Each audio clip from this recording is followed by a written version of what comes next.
దగ్గరికి వచ్చినప్పుడు ఒక విద్యార్థి ఎలా ఉంటాడో, ప్రతి దేవుని బిడ్డలారా, ఎదిగే విద్యార్థి ఎలా ఉంటాడో దేవుని దగ్గరికి వచ్చినప్పుడు, మన గురువు దగ్గరికి మనం వచ్చినప్పుడు అలా ఉంటేనే మనం ఎదుగుతాం.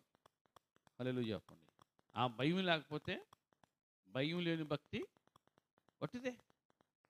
భయము లేని భక్తి వట్టిదే.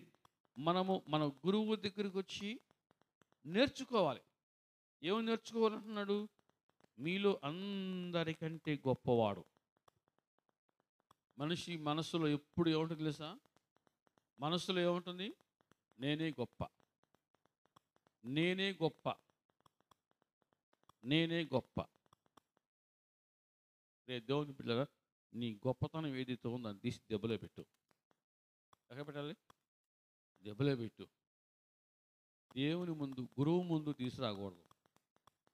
గురువు ముందుకు తీసుకురాకూడదు. అది ఆయనతో సహవాసం చేయాలంటే ఆయనకంటే ముందు నిన్ను నువ్వు బాగా, ఆయన నేను గురువు కంటే నేనే గొప్ప అన్నట్టుగా ఉండకూడదు. ఇప్పుడు దేవుని బిడ్డలారా, ఆయన తగ్గించుకున్న రీతిగా మనము ఎలా ఉండాలంటే పరిచారకులుగా ఉండాలి. కానీ నేను గొప్ప, నేనే గొప్పని, నేనే గొప్పదాన్ని. ప్రతి దేవుని బిడ్డలారా, మన గొప్పతనం తీసి దెబ్బలే పెట్టాలి, బయటపడే